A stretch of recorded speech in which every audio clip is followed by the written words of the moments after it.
కానీ హిందువులు మాట్లాడితే హిందువులు అందరికీ ఎవరు పట్టించుకోరు. ఇక్కడ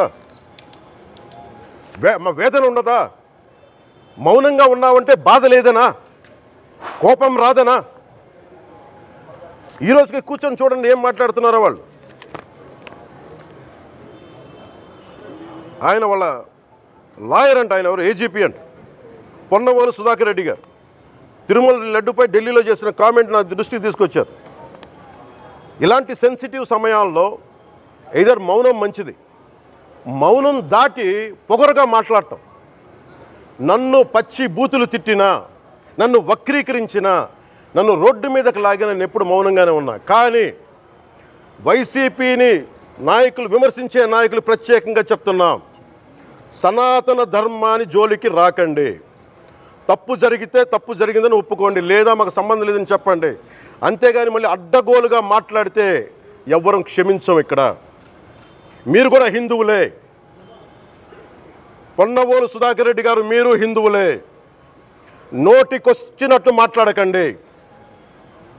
తమాషాలుగా ఉందా మీకు? సరదాలుగా ఉన్నాయా? మొన్న ప్రకాష్ రాజ్ గారు మాట్లాడారు నా మీద. అరే నేను మాట్లాడుతుంది ఒక హిందువులు అపవిత్రం గురించి మాట్లాడుతున్నాను. ఇందులో ప్రకాష్ రాజ్ గారికి సంబంధం ఏంటి? ఇందులో నేను ఇంకొక మతాన్ని నిందించానా? ఇస్లాంని నిందించానా? క్రిస్టియానిటీని నిందించానా? ఈ అపవిత్రం జరిగింది, ఇలా జరగకూడదు, ఫుడ్ అడల్ట్రేషన్ జరిగిందని మాట్లాడుతుంటే దీన్ని గోల చేయకూడదంట. అంటే తప్పు జరిగినప్పుడు మాట్లాడకూడదా? ఒక అపవిత్రం జరిగితే మాట్లాడకూడదా? దేవతా విగ్రహాలను శిరచ్ఛేదం చేస్తే మాట్లాడకూడదా? ఏం పిచ్చి పట్టింది ఒక్కొక్కళ్ళకి? ఎవరి కోసం మాట్లాడుతున్నారు మీరు? ప్రకాష్ రాజ్ కూడా చెప్తా ఉన్నాను, నాకు మీరంటే గౌరవం, I have extreme respect for you. కానీ when it comes to secularism, Prakash Raj garu, it is a two way, not one way. I have extreme respect for you, you know that.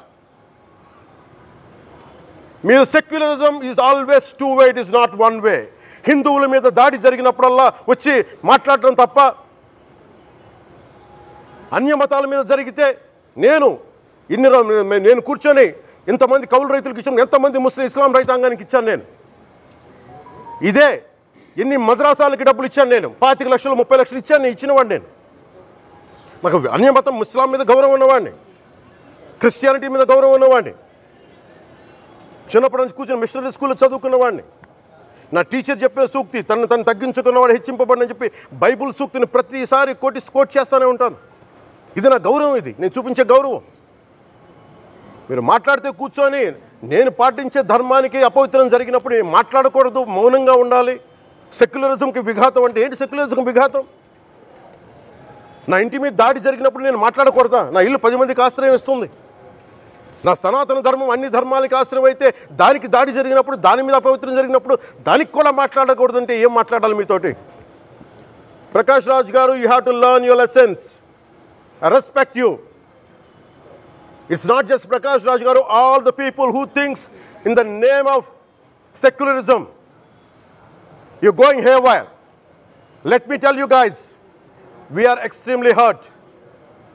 Don't make a mockery out of our sentiments. We are deeply, deeply hurt. It's not fun for you, maybe it might be fun for you. It is not fun for us. It's a deep anguish, deep pain. Don't you ever forget. Before you come and think 100 times and talk about Sanatana Dharma. Enough of this. చాలు. ఇష్టానికి మాట్లాడుతూ ఉన్నారు సనాతన ధర్మం మీద. అయ్యప్ప స్వామి మీద మాట్లాడతారు, సరస్వతి దేవి మీద మాట్లాడతారు, అల్లా మీద మీరు మాట్లాడగలరా? మహమ్మద్ ప్రవక్త మీద మీరు మాట్లాడగలరా? జీసస్ మీద మీరు మాట్లాడగలరా? అందరూ కూర్చొని సనాతన ధర్మం మీద, వినాయకుడి మీద జోకులు వేస్తారు, దుర్గాదేవి మీద జోక్స్ వేస్తారు, సరస్వతి దేవి మీద జోక్స్ వేస్తారు. మా మనోభావాలు గాయపడవా? మాకు బాధ ఉండదా? అందుకే నేను ప్రతిపాదించింది ఏంటంటే ప్రతి దానికి రావలేకపోతున్నాం. సనాతన ధర్మ రక్షణ board is order of the day. ప్రతిసారి కూర్చోబెట్టి మేము డిఫెండ్ చేసుకోలేం. ఇది ప్రతి సగటు హిందువు తాలూకు ధర్మం. ఇదే ఇస్లాం మీద దాడి జరిగితే ఎంతమంది బయటకు వస్తారు? ఎంతమంది నిరసన తెలియజేస్తాం, రోడ్ల మీదకి రమ్మని చెప్పట్లా. కనీసం మీకు కోపం కూడా రాకపోతే మేము ఏం చేస్తాం? గుడికి వెళ్ళే ప్రతి హిందువు బాధ్యత కాదా ఇది? నా ఒక్కరి బాధ్యతైనా, మా బాధ్యతైనా, మీది కాదా? ధర్మాన్ని మీరు పరిరక్షించడానికి మీ బాధ్యత కాదా? ఈయన పొన్నవోలు సుధాకర్ రెడ్డి గారు మాట్లాడేది, పంది కొవ్వు చాలా ఖరీదైంది, ఆ కొవ్వు లడ్డు నెయ్యితో ఎలా కలుపుతారు? నెయ్యి 300 రూపాయలు ఉంటే పంది కొవ్వు 1200 రూపాయలు. బంగారంతో రాగి కలుపుతారా? ఇత్తడిలో పుత్తడి కలపరు. చెంబు తయారులో ఎవరైనా బంగారం కలుపుతారా? మదం ఎక్కిన మాటలు పొన్నవోలు సుధాకర్ రెడ్డి గారు. మదం ఎక్కి వస్తే ఇట్లాంటి మాటలే వస్తాయి. మీరు నా మీద కోర్టులో కేసులు వేసుకుంటారో ఏమి చేసుకుంటారో చెప్తా. మీరు ఏజీపీలు కదా, మీ దగ్గర వేల కోట్ల డబ్బులు ఉన్నాయి కదా, వేసుకోండి కోర్టులో, చెప్పండి. సనాతన ధర్మానికి నోటికొచ్చినట్టు మాట్లాడితే మిమ్మల్ని అందరినీ రోడ్ల మీదకి లాగుతాం, గుర్తుపెట్టుకోండి. తప్పు జరిగింది, ప్రాయశ్చిత్తం చేసుకోండి, లేదంటే మౌనంగా మాట్లాడకుండా ఉండండి అంతే. మా మనోభావాలు ఇంకా రెచ్చగొట్టేలా మాట్లాడొద్దు. భూమన కరుణాకర్ రెడ్డి గారు మాట్లాడతాను నేను వెళ్ళి, హై డ్రామా, రాజకీయ మనసు ఉన్న వాళ్ళు అత్యంత దారుణంగా ప్రవర్తిస్తున్నారండి. లడ్డు కలుషితమైంది అంటున్నారు. కల్తీ నెయ్యితో తప్పు చేసి ఉంటే సర్వనాశనం అయిపోతాం, రక్తం కక్కుని చచ్చిపోతాం. మీ నాశనం మొదలైంది. రెండోది, అది భగవంతుడికి వదిలేస్తున్నాను. వైవి సుబ్బారెడ్డి గారు విచారణకి రావాలంటే రికార్డులు ఆయనకి ఇవ్వాలంట. మీరు ప్రభుత్వంలో రికార్డులు మాకు ఇచ్చారా? మాకు ఏం మాట్లాడుతున్నారు మీరు? మీరు కూడా విచారణకు సిద్ధంగా అండి. అసలు ఈవో ధర్మారెడ్డి గారు, ఆ మనిషి గాయబ్, ఈరోజు దాకా లేడు ఆయన. ఈరోజు దాకా మళ్ళీ కనిపించలా. ధర్మారెడ్డి గారు, నేను మిమ్మల్ని చూశాను ఆ రోజున. నేను దర్శనానికి వచ్చినప్పుడు మీరు అందరూ ఎలా ప్రవర్తించారో నాకు తెలుసు, నేను చూశా. తిరుమలని ఇష్టారాజ్యంగా చేశారు, అది వ్యాపార కేంద్రంగా చేశారు, ఆధ్యాత్మిక కేంద్రం నుంచి పర్యాటక కేంద్రంగా చేశారు అది. ఇదే మీరు మక్కాకి వెళ్తే ఇలాగే ప్రవర్తిస్తారా? మీరు ఒకసారి మక్కాను చూసి నేర్చుకోండి. ఇస్లాంని పాటించే ప్రతి ముస్లిం ఎంత పవిత్రంగా పాటిస్తాడో చూడండి. అక్కడ అథారిటీస్ని అడగండి. ఒక చిన్నపాటి మస్జిద్కి వెళ్తే ఎంత పవిత్రంగా చూసుకుంటారో చూడండి. ధర్మారెడ్డి గారు, మీరు హిందువులా?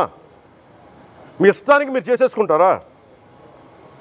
మీ బిడ్డ చనిపోయాడు, చనిపోయిన కనీసం 11 రోజులు లోపలికి రాకూడదండి, ఈ లోపల వచ్చేస్తారా మీరు? మేము మర్చిపోయామనుకుంటున్నారా? ఆగమశాస్త్రం చెప్పింది మీకు ఇదేనా? అంటే గవర్నమెంట్ ఉద్యోగులు అయితే ప్రభుత్వం మీరు నియమిస్తే మీ ఇష్టానికి చేసేసుకుంటారా? మాకు బాధలు ఉండవనుకుంటున్నారా? ఇదే మీరు ఒక ఇస్లాంకి చేస్తే అపచారం జరిగితే మీరు ఏం చేస్తారు? బయట రోడ్ల మీదకి వచ్చి మీరు కూర్చోబెట్టి దాన్ని పొలిటికలైజ్ చేస్తారు. మీరు పొలిటికలైజ్ చేస్తారు. నేను నిజంగా చెప్తున్నా, జగన్మోహన్ గారికి కూడా చెప్తున్నా,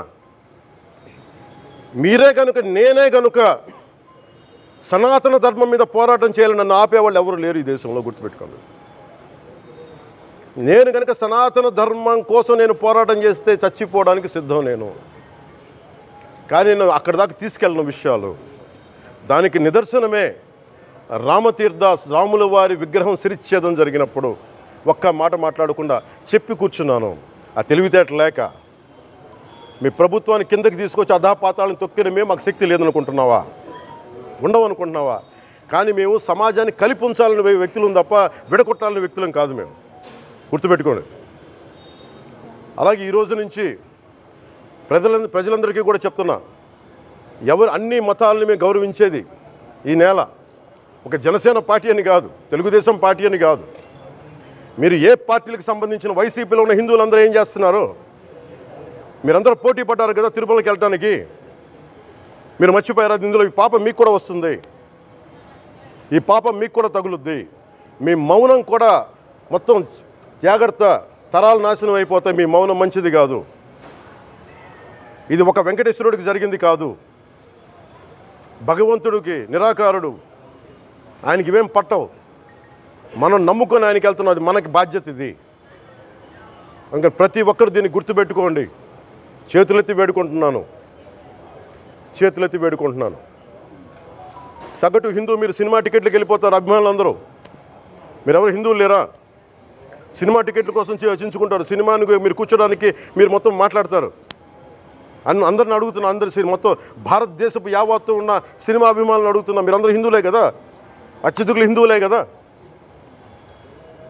మీకు బాధ్యత లేదా? మీకు మీ సినిమా హీరోలు, నేను కూడా హీరోనే, నన్ను మించి దేశాన్ని చూడమని, సనాతన ధర్మాన్ని చూడమంటున్నా. మీ కన్వీనియంట్గా కూర్చోబెట్టి హీరోలను ఎత్తడం కాదు, నన్ను ఎత్తడం కాదు.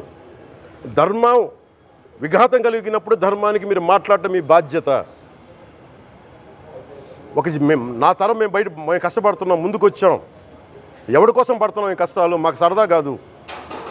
ప్రతి ఒక్కరి ఇష్టానికి వచ్చి మాట్లాడుతూ ఉంటే బాధ కలుగుద్ది. అయ్యప్ప స్వామి దీక్ష చేసే వాళ్ళ మీద ఎంత ఇష్టారాజ్యంగా మాట్లాడతారు. ఇదే మీరు ఎవరన్నా సరే ఇస్లాం మీద మీరు గొంతు ఎత్తగలరా? ఎందుకంటే రోడ్ల మీదకి వచ్చి కొడతారని మీకు భయం, అందుకు మీరు మాట్లాడరు. హిందువులు అంటే మెత్తని మనుషులు కదా, తోటి హిందువు కదా, మీరు ఏదైనా మాట్లాడచ్చు. మీకు నమ్మకాలు లేకపోతే మీరు ఇంట్లో కూర్చోండమ్మా. మీకు నమ్మకాలు లేకపోతే ఇంట్లోంచి బయటికి రాకండి, మమ్మల్ని ఏం అనకండి. మేము ఎలా పూజా విధానం ఎలా చేస్తాం, అలాగే ముఖ్యంగా ఫిల్మ్ ఇండస్ట్రీ కూడా నేను తెలియజేస్తా ఉన్నా.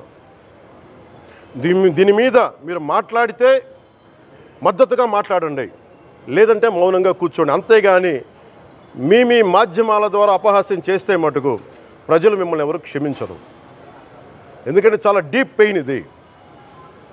మీరు లడ్డు మీద జోక్లు వేస్తున్నారు. నేను ఒక సినిమా ఫంక్షన్లో కూడా చూశాను, laddu is a sensitive issue అని. Don't you ever say that. Don't you ever dare to say that, please. I respect you as actors, but when it comes to Sanatana Dharma, please, you have to think 100 times before you saying a word. One comment. Thank you.